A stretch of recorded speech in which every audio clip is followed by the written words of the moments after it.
to From the Couch with your host, CoRy Wyszynski.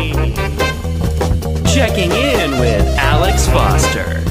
No, don't go back to sleep, CoRy. It's time to do the show. Thank you to the disembodied voice of Arlo Sanders. Hey, wasn't sure you were going to get this episode done. You and me both, buddy.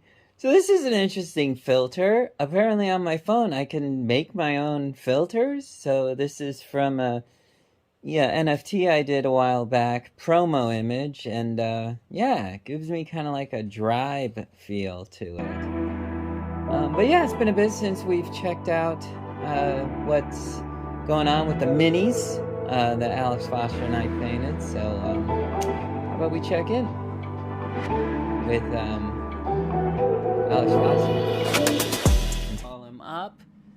Dude.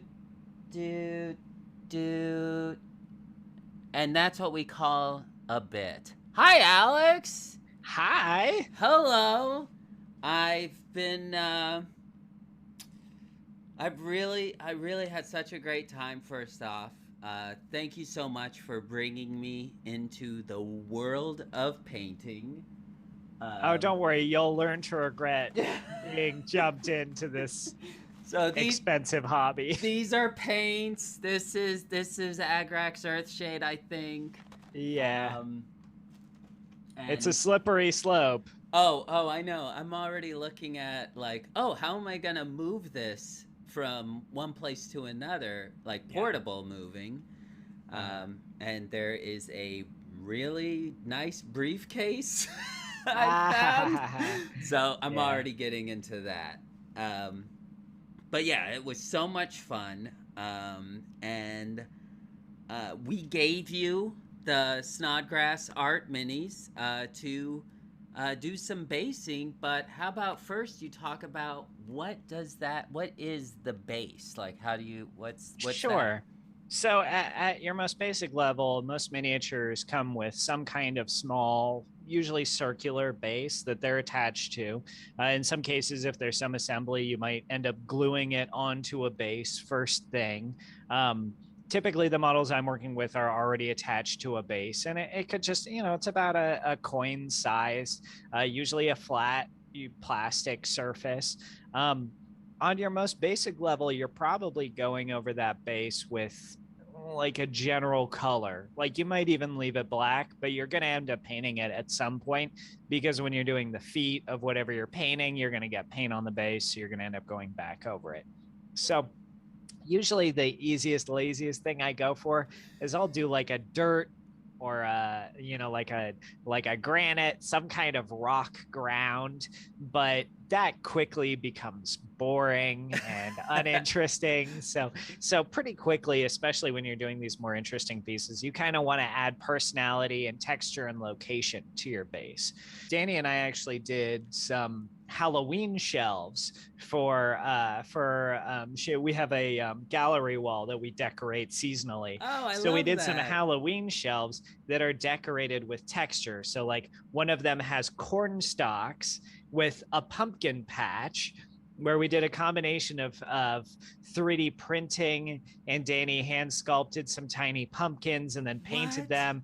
And then we did a row of corn stalks. Then there are these pumpkin headed monsters that are in it. I love this. Yeah. And we have one that's a graveyard that has some little gravestones. And then I did one that's more like an Egyptian sandy surface with some sarcophagi and like a crypt that's kind of peeking out in the background for some mummies. I love it. So yeah, you can do really cool stuff. I definitely think I started building this modular dungeon for D&D, and I realized I can do a lot more scenery in spaces like that. I could actually design basically a set for miniatures now. Yeah, almost like a full world. And that even could be cool, because then if that was printed along with a one-shot game that's specific to that mini, then you get into business and you don't have to do your day job. Yeah, I could conceptualize. I could see designing like small, like 3D printable dungeons and give people all the STL files they need to 3D print them, or, you know, print them and send them to people if that's what they want to do. And then, you know, it would probably mostly be modular stuff that they could use, but then have certain set pieces that are very specific and very designed that they can paint and prepare that are specific to that campaign. So it's an awesome world for creators right now. There's so much that's available to you. So, some things that are happening is I have Ehlers-Danlos Syndrome, EDS. There are 13 different subtypes, genetic mutations, and in short, the gist of it is that my connective tissues are corrupted, weakened, don't function like they should. The pillow gives me sensory input. You can come on. There we go. See? Sensory input. All right. I mean, if you want to stay, you can stay. Sure, you can stay. Okay, so sensory input's going to hang out right there. I have two things that happen to me. I have where I get oversensitized, and I have where I don't have enough sensory input.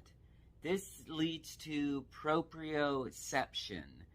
So the word proprioception is where my body senses it is in space, or where one's body senses it in space. So when I'm oversensitized, and to calm all the things happening, I have this. The 9 is not part of it. It's a sticker for 9. Because of the Dark Tower series. These are Baoding balls. These are your medicine balls that ding and make a sound. It's very soothing. It's very calming. Oh, isn't that delightful? Ooh, putting it in the box is not. Now, as I'm getting up sometimes, I have to roll a ball on my knee, and that is where this comes in. This is one of those beads ball, stress balls is another term, and you can squeeze it and you can see the beads right there, and you can also feel them. That's what's important. It's about sensory input. So I can feel this rubbing on my leg, and I'm able to get up with a cane and ankle braces. Yeah, let's show the ankle braces. These are ankle braces. They are, this is the brand I have because it's purple, because that's not a color that I like or anything. No, purple's not a color that I use. It's not anywhere in the show.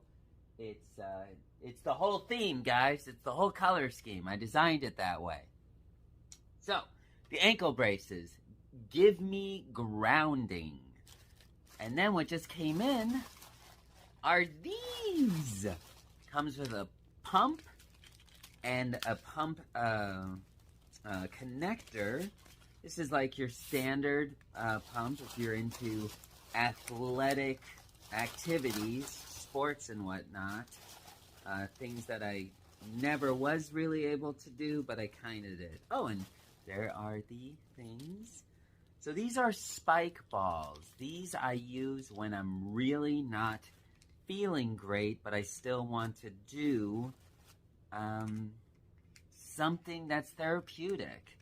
So I have 4 different choices. These are designed both for object permanence, for infants and toddlers, and also people that have trouble with sensory input. So I'm going to blow this up here, and hopefully, do I just do that? I've never done this before. Come on, see, I'm not a sports guy. There we go.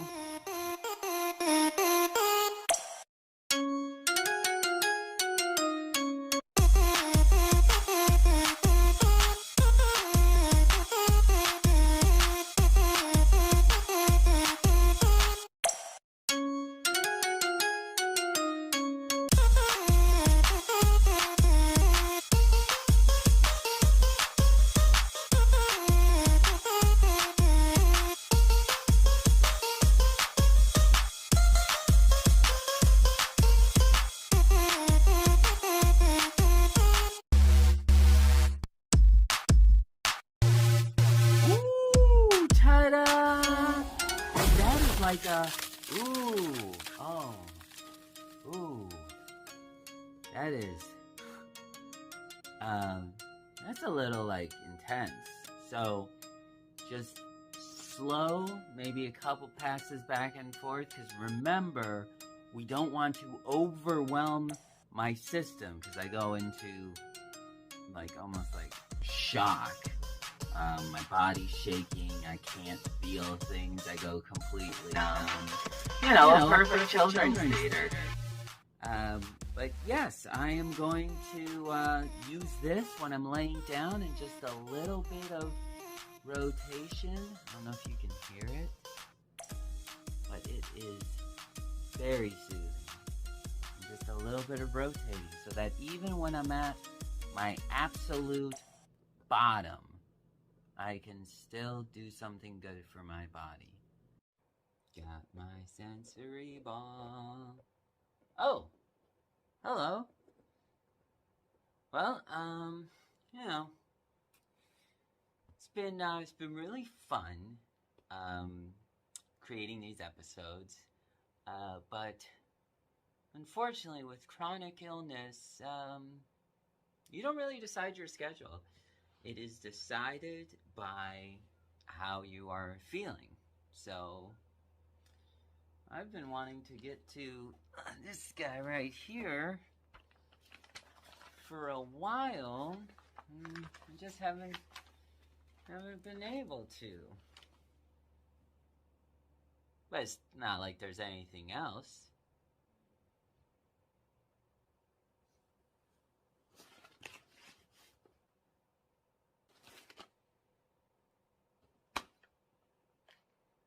Okay, so there's been a lot. But that's what happens. You have these plans that you're gonna do. My God, there is a lot. Sometimes it's all about perspective. Oh, Hello? man, it's been a while. Oh my God. The box is talking. Well, pleasure to meet you, young man. My name is Alton Parcel Sr. Been around for quite a while. My story starts when my great-grandfather, Yusuf Parcel Sr., he worked in the post office, and starting off in the mailroom. We have a sepia filter? Well, of course we do. Now, don't be rude, all right? This is going to be a long, drawn-out story about my family. So, buckle up. My great-great-great-grandfather, Alton Parcel the First, was a bit of a party animal, especially in the 1920s. But that all changed when he went to war. He fought in Pearl Harbor. He was there on that day. And eventually, he found himself back to the States and met my mother. Oh my God. See, I don't even know what's going on in this show most of the time. The hell is There that? they go.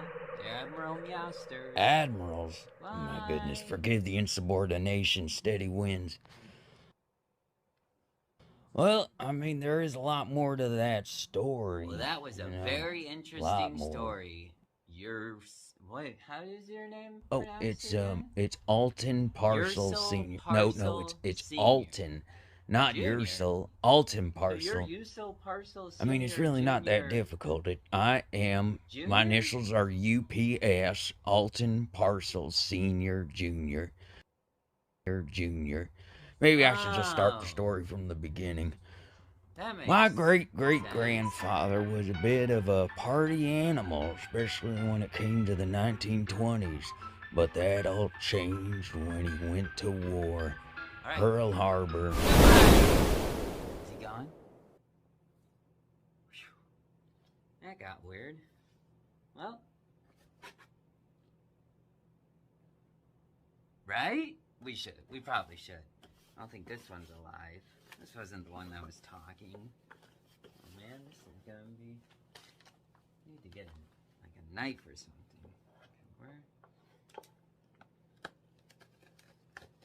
Okay, this will be fun. Haven't done one of these in a bit, huh? Oh no.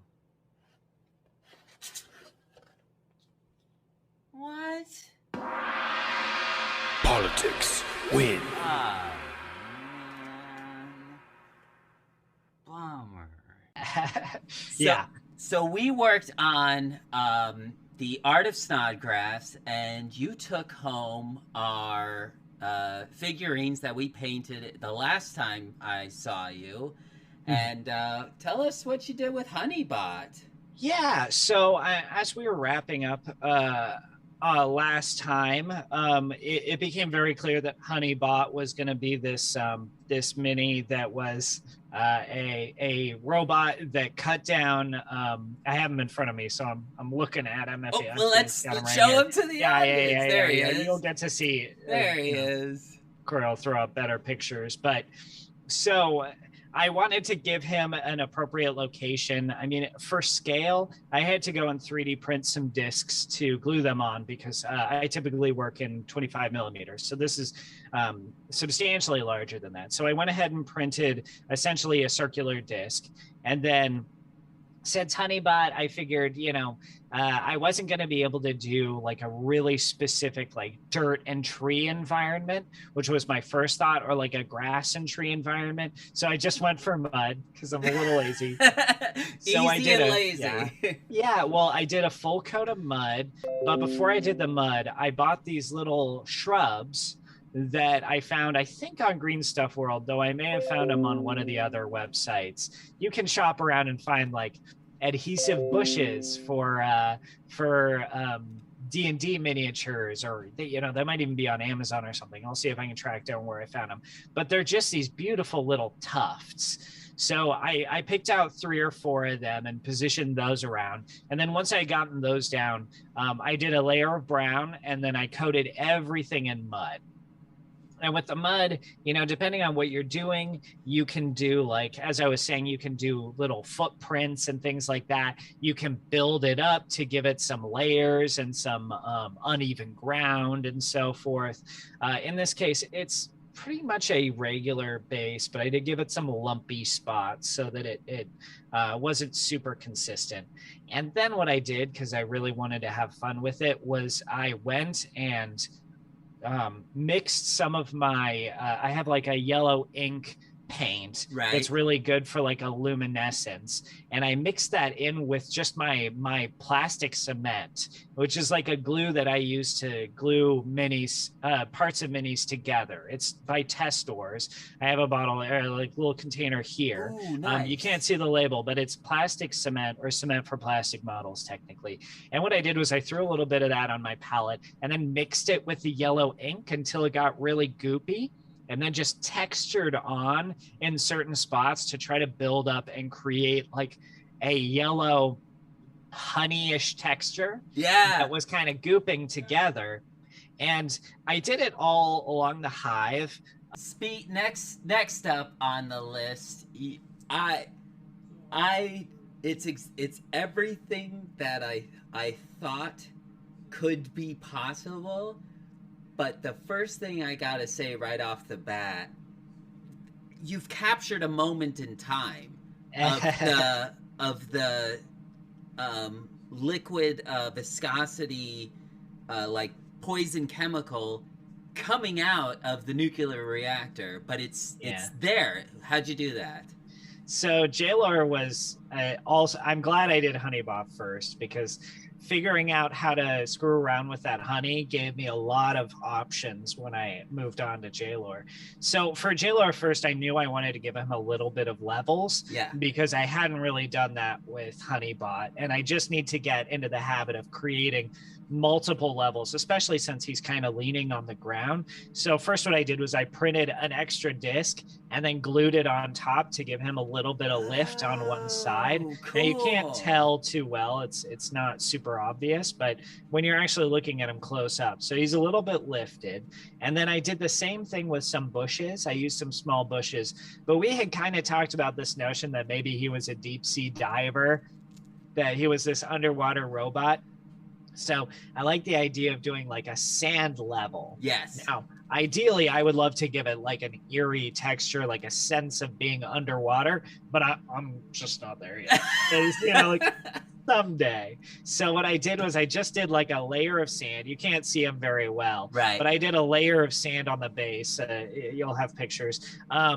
So I did like a dark sand or a light sand color paint first, and then I covered the whole thing in Elmer's after it had dried, and then dipped the thing in sand and shook off the excess. So it has a beautiful sandy texture with a couple of bushes planted in to be like underwater shrubs. Right.